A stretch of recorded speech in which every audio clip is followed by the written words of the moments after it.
August 29th, 2019, I sat here at this table with my husband at the time, and he actually had a vehicle outside. It was a big white truck that Matthew, my son, who's now in heaven, was supposed to do some polish work on.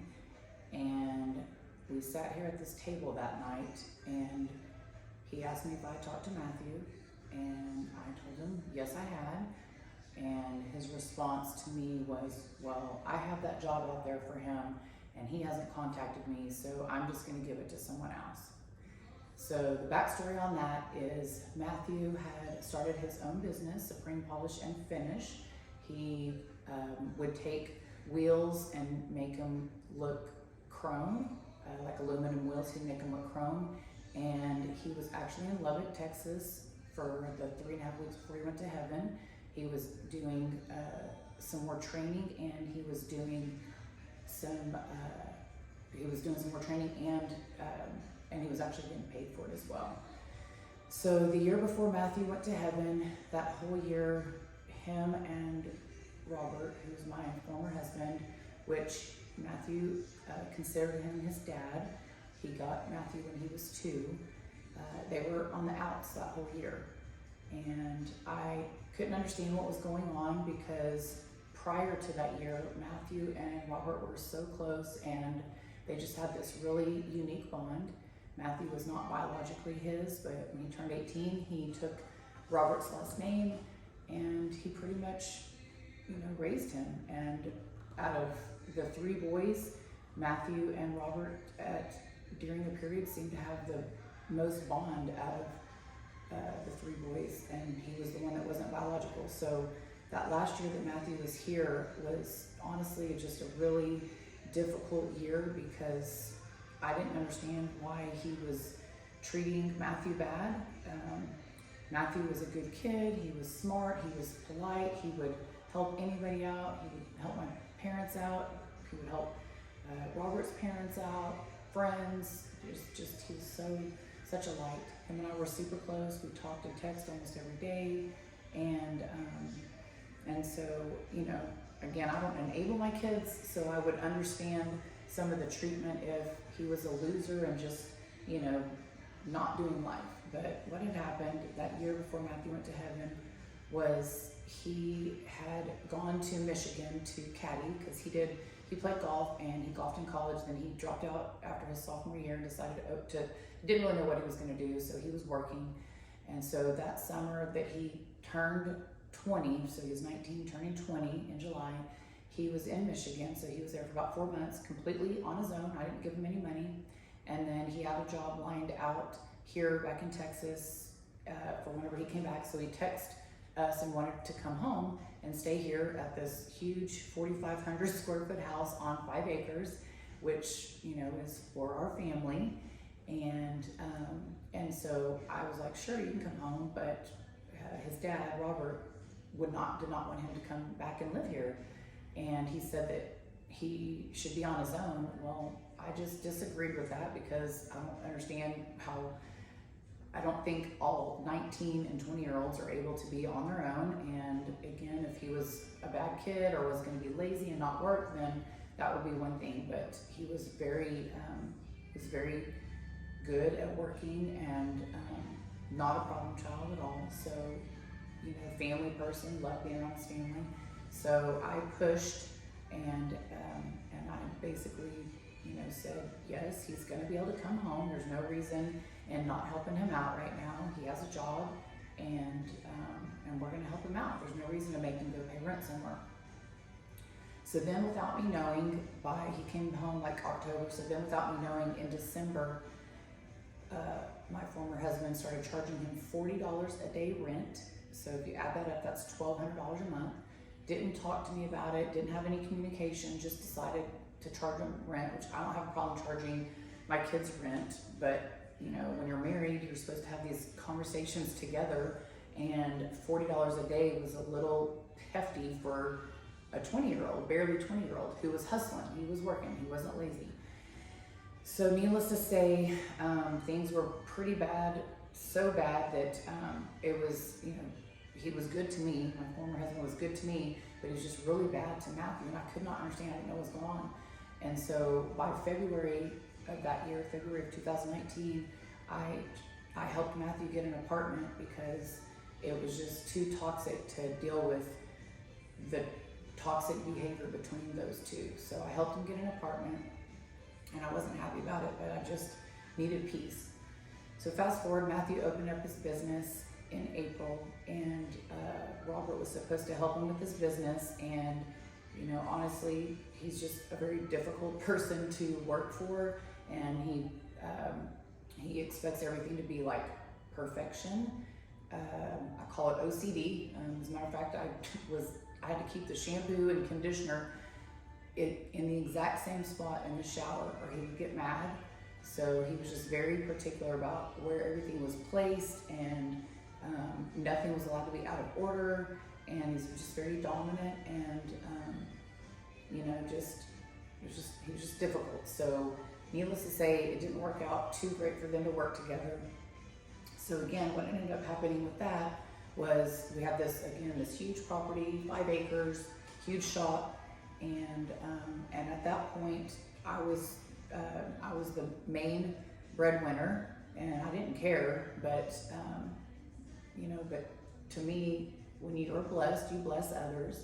And so Matthew had started using the shop, and apparently Robert did not like how he didn't put things back in order the way he wanted them or something, so he kicked him out of the shop, and I didn't know anything about it, so he kicked him out of the shop, which I called his glorified garage, because he barely worked, and I'm the one providing this home, and he's just being ugly, honestly. So I found out about that. Well, he actually locked the shop. I couldn't get in, Matthew couldn't get in. He locked all of Matthew's tools in there, so Matthew had to go to Home Depot and get some more tools. So then he let him work out. There's an awning behind the shop, so he let him work out there. And Matthew did polishing, and he did, it's called ceramic coating. So think of like nail polish. And you can't get nail polish, if nail polish is wet, you can't get debris in it. So if you do ceramic coating, you need to do it indoors because you can't get debris in it. So Matthew got a ceramic coating job, and Robert would not let him go in the shop, so I had to open up my business, my spa. I had to give Matthew keys so he could go in there after hours to do his ceramic coating, because Robert refused to let him use the shop. So then I end up finding out Robert told him he had 1 month to get out of our property and go find somewhere else to work. Now keep in mind, the awning that Matthew was now using was not even used by us. So it was just such a selfish, gross demand, and I didn't understand what was going on. And it upset me so bad because, you know, as a wife, you're supposed to respect your husband and let your husband lead. But again, I didn't, how am I supposed to let him lead when he's leading with anger and meanness and terribleness? And, you know, he just was really he was pushing me into a spot to where I was taking up for my child, who was being a good kid. And so I actually tried to remind him how whenever we got together, I had a house, and he was living with his grandma at 23 years old, and he wasn't paying any bills over there. And for the first year, he didn't pay any bills with me. I helped him get through school to be an operator, while now providing for him and Ethan, who I got when he was 2, plus my kids. And then there was several times during our marriage that he didn't even work, and I was providing for all of us. And then when he started his business, which at that point he had sold his business, but when he started his business, my dad actually let him have free rent at his shop for about a year, and then charged him like $500 a month after that, and then like $1,000 a month after that. So he had a lot of help between me and my dad. And when I tried to tell him that, he got so mad, would not even listen to me, and just insisted that Matthew had to be out of our property and all that. So needless to say, because of that, Matthew and him were just on the outs. And Matthew has a personality like me. He doesn't get angry. He just kind of takes, just kind of lets things roll off his shoulders. And but it did get to the point to where I knew Matthew really just despised him. And it was really sad because, again, at one point they were like a pea in a pod. And so fast forward, at this point, I'm helping Matthew try to get his business off the ground. But since Robert was in the industry, if he got side jobs for him or got some jobs for him, I just knew that Matthew needed to suck it up during this period and just whatever he needed to do to have the communication, to keep the jobs. So of course I was just encouraging him to just follow whatever his dad needed, get good at what he does, and then he could be on his own and not have to depend on any referrals from him. And so we're sitting here at this table the night before Matthew went to heaven, and my husband at the time asked me if I've talked to Matthew, and I was like, yes, of course I have, because I talk to him every day. And he's like, well, he hasn't talked to me, and he hasn't contacted me, and I have that job, it's like a $3,000 job. So I'm gonna give it to someone else. And I remember sitting here and I thought to myself, oh my gosh, okay, Matthew needed the money. And so I actually almost called him that night to remind him, like, Matthew, don't forget, like, you have to contact your dad. If he gets jobs for you, he expects for you to be in communication, even if you're gonna, work up there longer, which that's what he was doing. He was working up in Lubbock longer than what he had anticipated, so I wanted to just remind him, like, don't forget, just be in communication with your dad since you know how he is, so that you can, not lose a job. But I was doing everything I could to not be in the middle of my husband and my son. Again, just trying to be the wife that I was supposed to be, just being torn in the middle. So I just decided not to call Matthew that night. And I had talked to him that morning.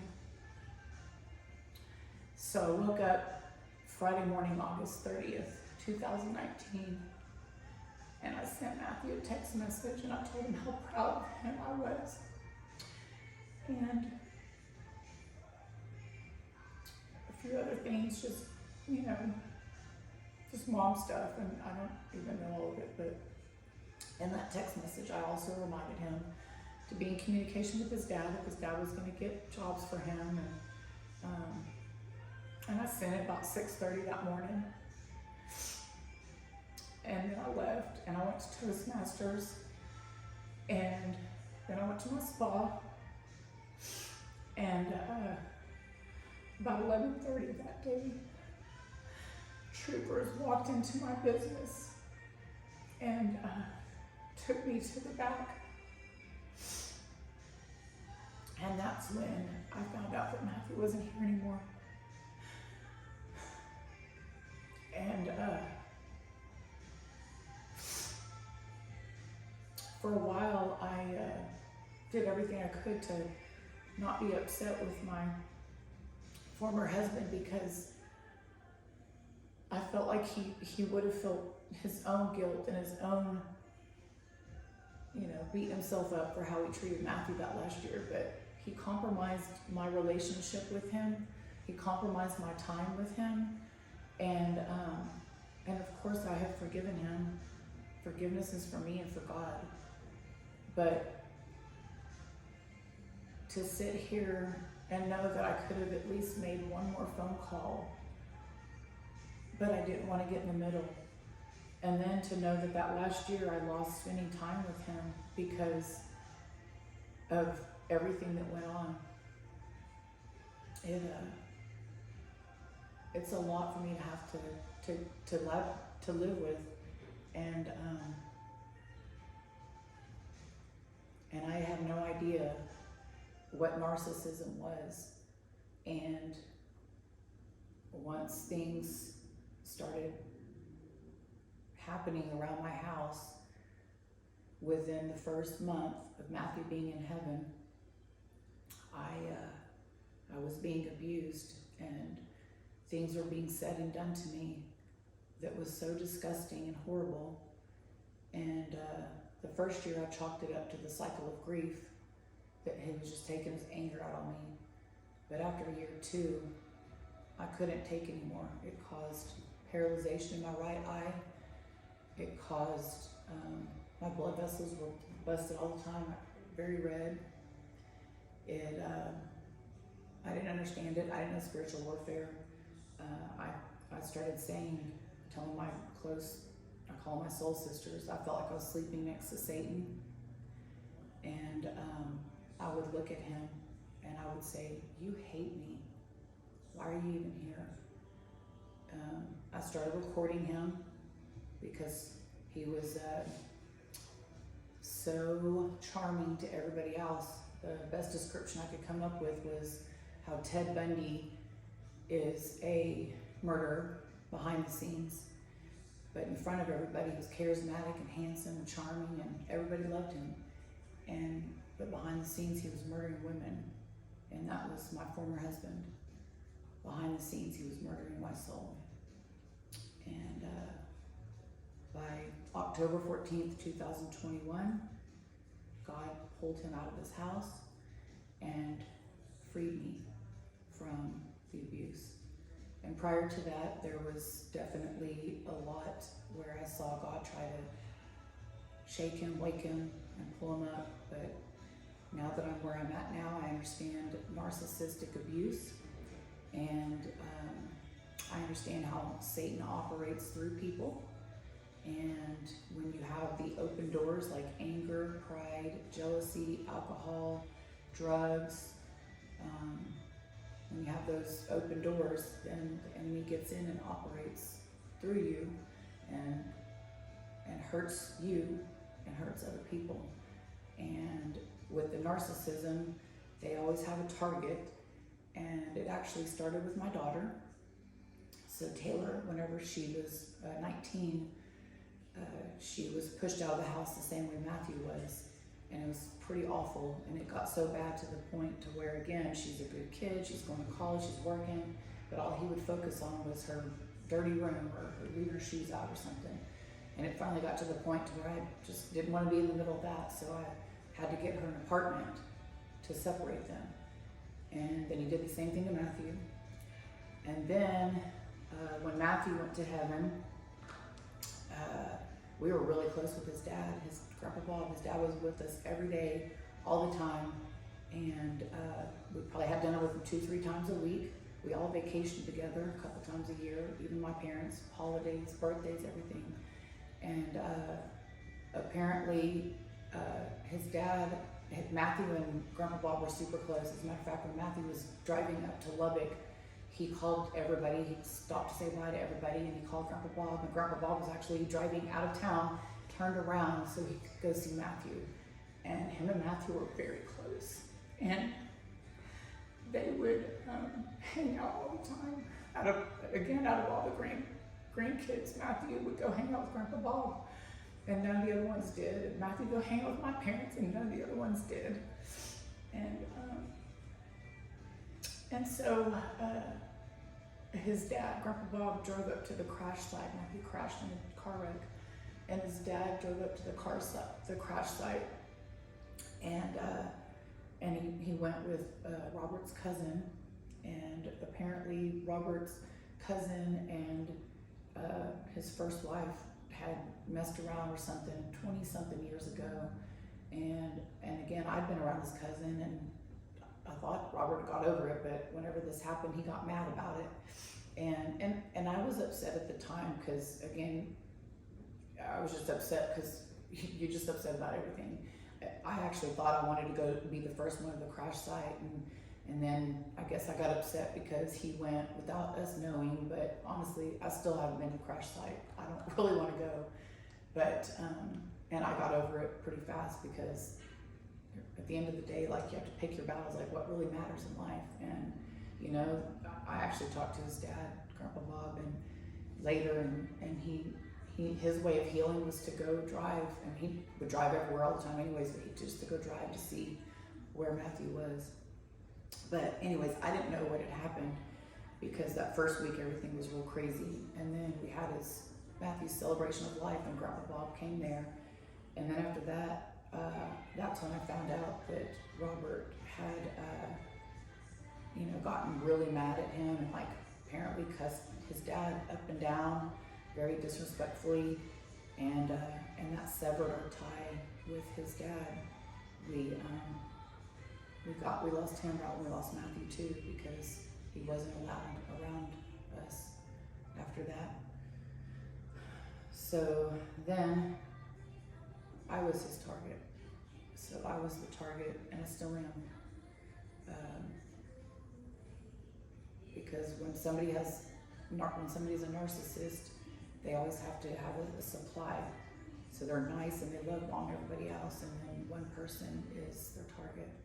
And I've been his target for the last 4.5 years. And he has turned my other 3 kids against me multiple times. Kate, my youngest, was 15 when Matthew went to heaven. And I have many text messages of me begging Robert to stop teaching Kate how to disrespect and talk to me the way he was. And Matthew's 1-year celebration of life, I walked into the kitchen and I looked at Kate and Robert and I said, y'all have to stop. If it was anybody else, they would have blown their brains out by now. Because it was horrible what I was living with here. It was horrible. I'm out of it now. I'm free, praise the Lord. Free to be me. I never realized how pushed down I was, and I never realized how much I had to do in my life. But I did. And now, God has me, He's transformed me and healed me and turned me into the best version of myself. And I know now is the time for me to share my journey, because God has spoken to me and told me that billions of lives will be saved, and He's going to use His supernatural healing that He has done in me, and just because there's so much to my story that it's a miracle I'm alive, honestly, that God is good and God is love, and He is close to the brokenhearted. And now my story will be told.